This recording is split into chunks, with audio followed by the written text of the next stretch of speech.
কোন ব্যক্তির যদি দুইজন স্ত্রী থাকে, উভয় স্ত্রীর মধ্যে সমতাভাবে বন্টন করা। একজন মানুষের যদি দুইজন স্ত্রী থাকে তাতে দোষ নাই, কিন্তু তাকে দুই চোখে দেখা যাবে না, এক চোখে দেখতে হবে, ঠিক কিনা? আপনি দুইটা সাবান কেনেন, দুই স্ত্রীকে দেন, দুইটা কাপড় কেনেন, দুই স্ত্রীকে দেন। আবার দেখবেন নারীরা দুই স্ত্রীর কথা শুনতেও পারে না, তিন স্ত্রীর কথা শুনতে পারে না, সহ্য করতে পারে না, চার স্ত্রী দূরের কথা।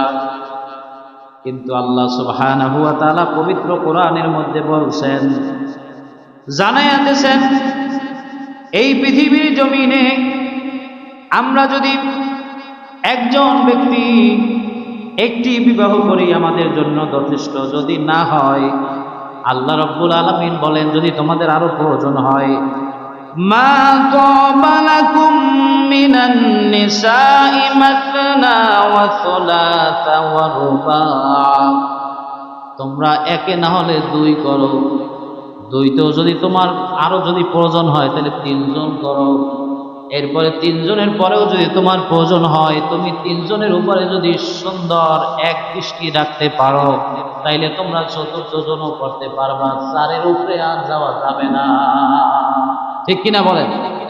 চারের উপরে যাওয়া যাইবে?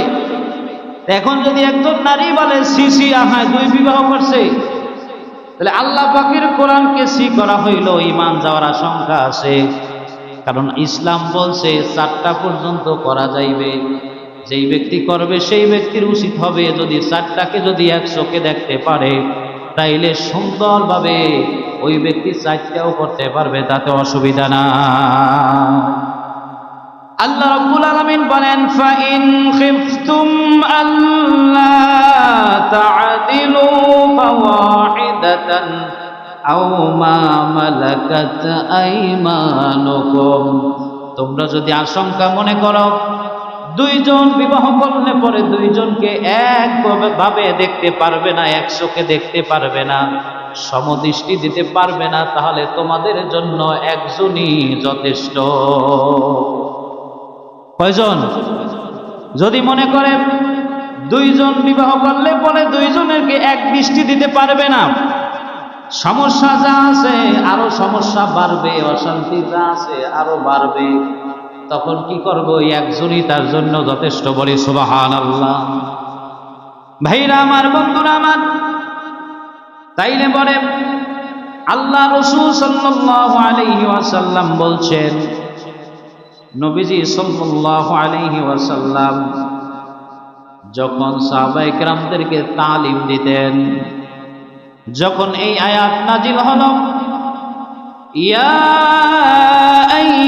আইয়ুহাল্লাযীনা আমানু কু আনফুসাকুম, আল্লাহ রাব্বুল আলামিন বলছেন, হে ঈমানদারগণ, তোমরা জাহান্নামের আগুন থেকে বাঁচো এবং তোমাদের নিজেদের পরিবার পরিজনকে, আহাল আয়োজনদেরকে জাহান্নামের আগুন থেকে বাঁচাও। এই আয়াত যখন সাহাবায়ে কেরামদের মাঝে তেলাওয়াত করলেন, তেলাওয়াত করার পর আল্লাহর হাবিব সাল্লাল্লাহু আলাইহি ওয়াসাল্লাম হযরতে ওমর রাদিয়াল্লাহু তাআলা আনহু আল্লাহ রাসূল সাল্লাল্লাহু আলাইহি ওয়াসাল্লামকে বললেন, ইয়া রাসূলুল্লাহ, ইয়া হাবিবাল্লাহ, হুজুর, নিজেদেরকে জাহান্নামের আগুন থেকে বাঁচাবো এটা আমরা বুঝলাম, আমার আহালদেরকে জাহান্নামের আগুন থেকে বাঁচাবো এইটা কেমন আমরা বুঝতে পারলাম না।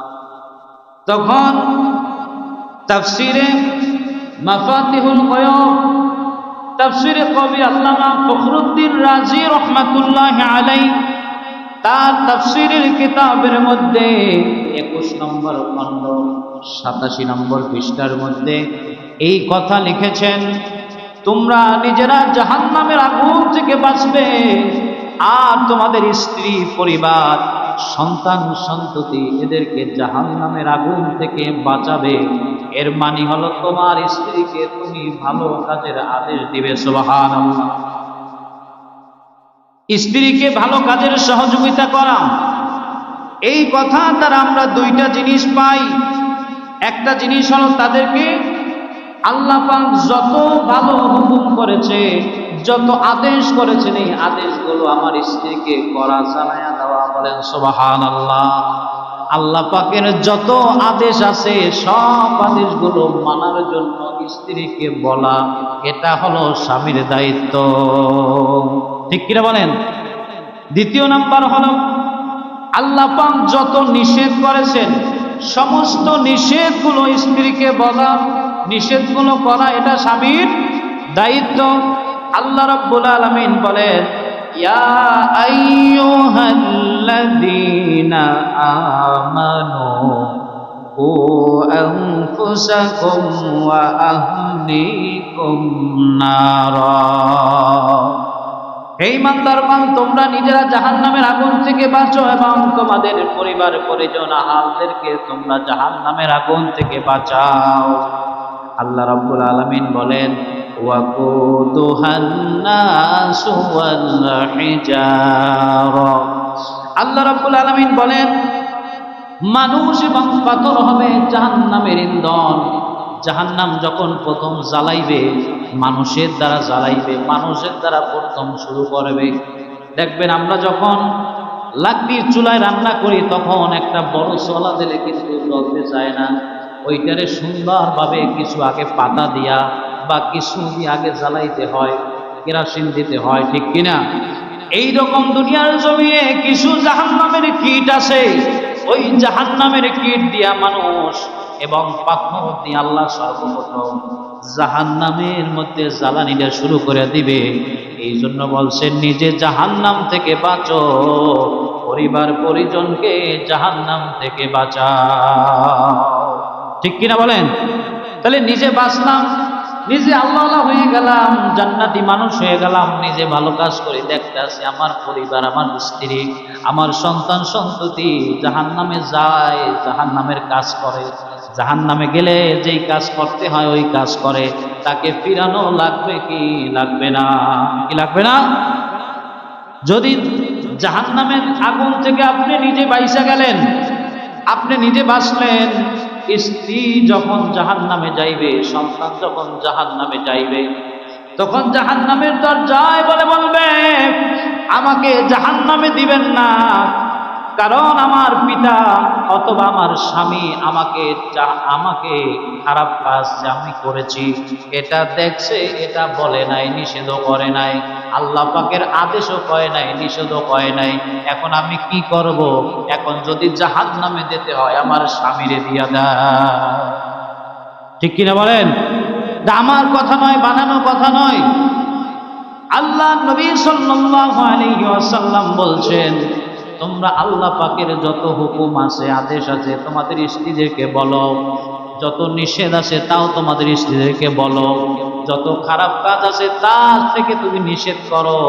কারণ তোমার স্ত্রী যখন জাহান্নামী যদি হয়ে যায়, জাহান্নামে যে গেলে পড়ে, জাহান্নামের দরজায় যায় বলবে, আমার স্বামী আমাকে নিষেধ করে না। স্বামী যেন না বলে।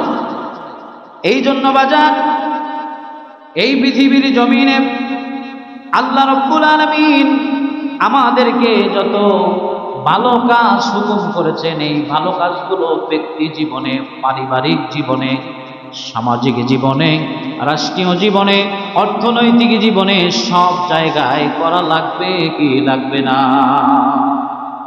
নিজে ভালো করলাম, আমার পরিবার ভালো না, আমার সমাজ ভালো না, আমি দেখতেছি সমাজ খারাপের দিকে যাইতেছে, আমি ভালো বুঝিয়ে বসে রয়েছি, হবে না, চলবে না, আমাকে ভালো কথা বলতে হবে। ঠিক কিনা বলেন?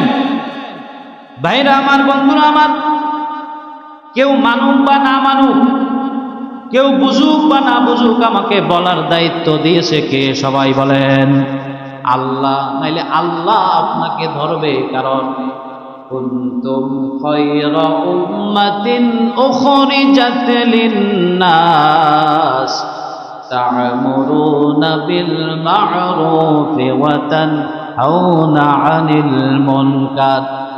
আল্লাহ রাব্বুল আলামিন বলছেন, এই পৃথিবীর জমিনে তোমাদেরকে শ্রেষ্ঠ জাতি বানিয়েছি কেন তোমরা কি জানো? তা'মুরুনা বিল মা'রুফ, তোমরা ভালো কাজের আদেশ দিবে। সুবহানাল্লাহ। কি কাজের আদেশ দিবে? ভালো কাজের আদেশ দিবে। ওয়া তানহাউনা আনিল মুনকার, এবং অসৎ কাজ খারাপ কাজের নিষেধ করবে। এই জন্য বাজান, খারাপ কাজ আর ভালো কাজ ব্যক্তি জীবনে যেরকম আছে, আপনার পারিবারিক জীবনেও কিন্তু সেরকম আছে না নাই? ব্যক্তি জীবনে যেভাবে ভালো আছে খারাপও আছে কি নাই বলেন? পারিবারিক জীবনে ভালো যেভাবে আছে খারাপও আছে, সামাজিক জীবনে ভালো যেভাবে আছে খারাপও সেইভাবে আছে। তাইলে আল্লাহ পাক ঘোষণা দিয়েছে, আমি শ্রেষ্ঠ জাতি। এই শ্রেষ্ঠ জাতি হিসাবে আমি কি করলাম, ভালো কাজের কতটুকু আদেশ দিলাম, কতটুকু দিলাম না, এইটা আল্লাহর কাছে জবাব দেওয়া লাগবে কি লাগবে না? কি লাগবে না? তো যদি লাগে তাইলে কে কতদূর করতেছেন এইটা নিজের মনে মনে মিলাইয়া আল্লাহর কাছে কতদূর জবাব দিতে পারবেন। আল্লাহর সামনে জবাব দেওয়ার মতো নাই, তবে যতদূর শুনবেন ততদূর মানার চেষ্টা করবেন। আল্লাহর রহমতে আল্লাহ পাক মাফ করে দিবে। ভাইরা আমার, বন্ধুরা আমার, স্বামী স্ত্রীর অধিকার সম্পর্কে, হক সম্পর্কে ওয়াজ অনেক লম্বা। জুমার মধ্যে এত লম্বা সময়ে সব আলোচনা করা সম্ভব নয়। তবে ভাইরা আমার, বন্ধুরা আমার, স্ত্রীদের প্রতি যেভাবে আমাদের হক আছে, তেমনি ভাবে কিন্তু স্ত্রীর স্বামীর প্রতি হক আছে, স্বামীর প্রতিও স্ত্রীর হক আছে কিনা বলেন? নারীদের জন্য জান্নাতে যাওয়া সহজ। একজন নারী মানুষ, একজন মহিলা মানুষ, তিনি যদি আউয়াল ওয়াক্তে নামাজ পড়ে, আজান হয়ে গেছে, ডাইনে বাঁয়ে কাজের দিকে তাকাইবে না, তিনি আউয়াল ওয়াক্তে নামাজ পড়বে। 5 ওয়াক্ত নামাজ যদি আউয়াল ওয়াক্তে মহিলা পড়তে পারে, একজন নারী পড়তে পারে, একজন মা পড়তে পারে, একজন বোন পড়তে পারে, একজন স্ত্রী পড়তে পারে।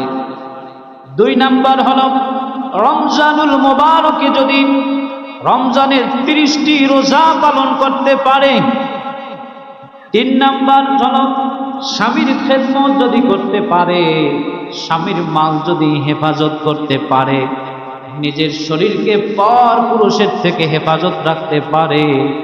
আল্লাহ রাব্বুল আলামিন কিয়ামতের ময়দানে তাকে বলে দিবে, দাও, ওই 8টা জান্নাত তোমার জন্য অপেক্ষা করছে।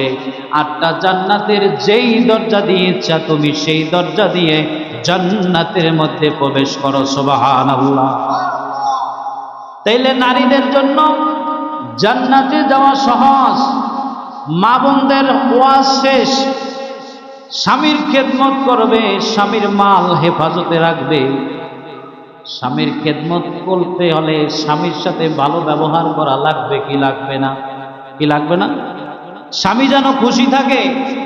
নবীজির হাদিস, আল্লাহ রাসূল সাল্লাল্লাহু আলাইহি ওয়াসাল্লাম বলেন, পৃথিবীর জমিনে কোনো মানুষ যদি কোনো মানুষকে সিজদা করার হুকুম থাকতো, তাইলে আল্লাহর পরে সর্বপ্রথম একজন স্ত্রী তার স্বামীকে সিজদা করত। কত বড় মান মর্যাদা! কারণ একজন স্বামী মাথার ঘাম পায়ে ফেলে তার স্ত্রীকে, সন্তানদেরকে কামাই করে খাওয়ায়, বড় পরিশ্রমের কাম করে, সারাদিন কাজ করে, চাকরি করে, ব্যবসা করে, যখন স্ত্রীর কাছে বাড়িতে যায়, যখন ঘরের মধ্যে যায়, যদি স্ত্রী স্বামীকে একটা সালাম দেয় বা স্বামী স্ত্রীকে একটা সালাম দেয়, তাইলে আল্লাহ পাকের রহমত বর্ষণ শুরু হয়ে যায়। সুবহানাল্লাহ।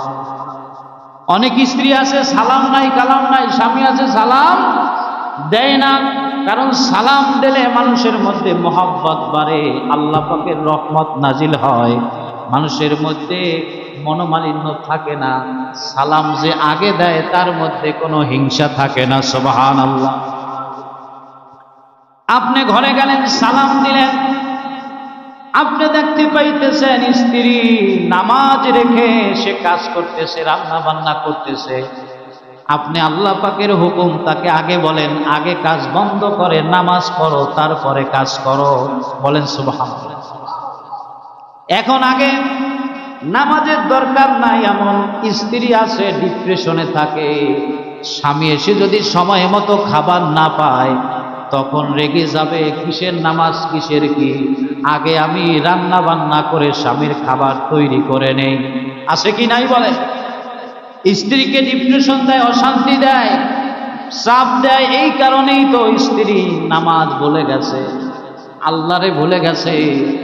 বাজান, ওই মা, ওই স্ত্রী এই বাড়িতে আসছে লাল কাপড় পরে, আবার সাদা কাপড় প্যাকেট হইয়া এই বাড়ি থেকে বের হইয়া যাইবে, ঠিক কিনা? এই জন্য তাকে আল্লাহর কাজ করতে দিতে হবে, কারণ তারও মরতে হবে, কবরে আযাব হবে। হবে কি হবে না? হবে না? যদি স্বামীর খেদমত করতে পারে, স্বামীর মাল হেফাজত রাখতে পারে, যদি 5 ওয়াক্ত নামাজ পড়তে পারে, যদি ওই মা বোন রমজানের রোজা রাখতে পারে, নিজের শরীরটাকে পরপুরুষ থেকে যদি হেফাজত রাখতে পারে, আমার নবী বলে 8টা জান্নাতের দরজা দিয়া, যে কোনো দরজা দিয়া ঢুকে যাবে। আল্লাহ রাসূল সাল্লাল্লাহু আলাইহি ওয়াসাল্লাম বলছেন, যেই দরজা ইচ্ছা সেই দরজা থেকে চলে যাবে। সুবহানাল্লাহ। আর পুরুষের জন্য কত দায়িত্ব দেখেন। স্ত্রীর সাথে ভালো ব্যবহার করতে হবে, স্ত্রীর সাথে সৎভাবে ব্যবহার করতে হবে। স্ত্রীকে মারা যাইবে না, ধরা যাইবে না, স্ত্রীকে আঘাত করা যাইবে না, স্ত্রীকে গালি দেওয়া যাইবে না। স্ত্রীর সাথে ভালো ব্যবহার করে তাকে নসিহত করতে হবে, ওয়াজ করতে হবে। কি করতে হইবে? তাকে ওয়াজ করতে হবে, তাকে নসিহত করতে হবে। অশান্তি করা যাবে না। এমনও পুরুষ আছে স্ত্রীকে গালি দেয়, স্ত্রীও আবার গালি দেয়, ঠিক কিনা বলেন? হুজুর আগে ভালো আসলে, এখন খারাপ হয়ে গেছে, আগে আমার কথা শুনতো, এখন আমার কথা শোনে না। আমি বললাম কেন, ঘটনা কি? বলে আগে যখন নতুন হয়েছে ভালো ছিল। স্বামী এবং স্ত্রীর মধ্যে 2টা পরিবর্তন। স্ত্রী যদি ভালো হয়, বিবাহের আগে যদি ভালো থাকে, স্বামীর ঘরে আসলে স্বামী যদি খারাপ হইয়া যায়, তাইলে স্ত্রী ভালো থাকলেও ভালো থাকবে না, খারাপ হইয়া যাইবে। আবার যদি স্ত্রী যদি খারাপ হয়, স্বামী যদি ভালো হয়, স্ত্রী বিবাহের আগে খারাপ ছিল, স্বামীর সাথে মেশার কারণে, স্বামীর ভালোর কারণে স্ত্রীও ভালো হইয়া যাইবে। বাজান দেখবেন, একটা ছাগল আর একটা বাঘ যদি দৈনিক সামনাসামনি থাকে, ওই বাঘে ছাগলটারে ছাগল যতই মনে করো, ছাগলে কিন্তু বাঘটারে বাঘ মনে করবে না। ঠিক করবে? বাঘে আর ছাগল যদি সবসময় এক জায়গায় থাকে, হঠাৎ করে যদি বাঘে কয় আমি তো বাঘ তুই তো ছাগল, স্বামী যতই বলুক আমি তো স্বামী, আমার মান মর্যাদা অনেক বেশি, আমি অনেক উঁচু মাপের লোক, আমারে তুমি সম্মান করবা, ইজ্জত করবা, আমি যা বলবো শুনবা। আল্লাহ পাক সব কইছে, রসুল কইছে, আমারে মানতে হবে। কিন্তু বাজান, ওই যে স্বামী তুলামুলি করছে, স্বামীও বলছে, স্ত্রীও বলছে, বলতে বলতে বলতে বলতে এক পর্যায়ে এমন হয়ে গেছে, এখন ছাগল আর বাঘ যেই রকম তুলামুলি করে, স্বামী স্ত্রীও সেই রকম করে, ঠিক কিনা? তাহলে নিজেরও কি করতে হইবে? নিজেরও সংযত থাকতে হইবে। স্ত্রী ছোট মোটো ভুল করতে পারে, ক্ষমা করে দেন, তার ভালো গুণগুলো দেখেন। আল্লাহ রসুল বলছে, স্ত্রীর ভালো গুণ যদি দেখেন, আল্লাহ পাকের রহমত নাজিল হইয়া আপনার অন্তরটাকে আল্লাহ পাক রাজি খুশি বানাই দেবে। সুবহানাল্লাহ। স্বামীও ভুল করবে, করতেই পারে, স্ত্রীও কি করবে? ক্ষমা করে দেবে। স্বামীর ভালো গুণগুলো দেখবে, আয় হায় আমি পরিশ্রম করি না, খাই আর ঘুমাই, আর কোনো কাজ নাই, স্বামী এত সুন্দর করিয়া কামাই করিয়া আনি, এত কষ্ট করিয়া, তাহলে আমি কেমনে তার প্রতি আমি চোখ ঘুরাই কথা বলি? বাজান, স্বামী স্ত্রী উভয়ের যখন আপনি তাকওয়া হবে, আল্লাহভীতি হবে, তখন দেখবেন কেউ কারো প্রতি দোষারোপ করবে না। এই জন্য বাজান, ছেলে মেয়ে যখন বিবাহ করায় 4টা গুণ থাকতে হয়। কয়টা? 4টা গুণ থাকতে হয়। ছেলে মেয়ে বিবাহ যারা করাইবেন, মনে রাখবেন, 1 নাম্বার হইল সুন্দরী থাকতে হইবে। কি থাকতে হইবে? সুন্দরী থাকতে হইবে, বংশ থাকতে হইবে, সম্পদ থাকতে হইবে, দিনদারি থাকতে হইবে, তাকওয়া থাকতে হইবে। কয়টা? এই 4টা থাকতে হইবে। এখন সুন্দরীও নাই, কালা যত মেয়ে আছে একই বিয়ে হইবে না? কালা যত ছেলে আছে বিয়ে হইবে না? সুন্দরীও নাই, বংশ নাই। সবাই কি উঁচু বংশের হইবে? নিচু বংশের যারা এখন বিবাহ হইবে না? তাহলে কি নাই? সুন্দরীও নাই, বংশও নাই, সম্পদও নাই, দিনদারি আছে। আপনি দিনদারি দেখা ছেলে মেয়ে বিবাহ করান, দেখবেন সংসারের মধ্যে শান্তি আসবে, সুখ আসবে, আর অশান্তি হবে না। কথা বুঝতে পারছেন? দিনদারি যদি থাকে, জামাই আর নেশা পানি করবে না, মদ খাইবে না, গাঁজা খাইবে না, বিড়ি সিগারেট খাইবে না, অশান্তিও হইবে না। দিনদার আল্লাহরে যে ভয় করে, ঠিক কিনা বলেন? বর্তমানে অনেক খবর আসে আমাদের কাছে, হুজুর আয় হায় নেশা করে সব শেষ, কি করবো হুজুর, অশান্তি আছে, দোয়া করে। তাই বিবাহের সময় তো ভেজাল দেখে বিয়ে দিয়েছেন। এই জন্য আমাদেরকে বিবাহ দিতে হবে দিনদারি দেখে। কি দেখা? দিনদারি দেখে। সম্পদের দরকার নাই, সৌন্দর্যেরও দরকার নাই, বংশেরও দরকার নাই, দিনদারি আছে, আল্লাহরে ভয় করে, তারে আনবেন, সংসারে সুখী হবে। আল্লাহ পাক আমাদেরকে স্বামী স্ত্রী মিলে মহব্বতে থেকে ইমানের সহিত সকলকে মৃত্যুবরণ করার তৌফিক দান করুক। সকলে বলি আমিন।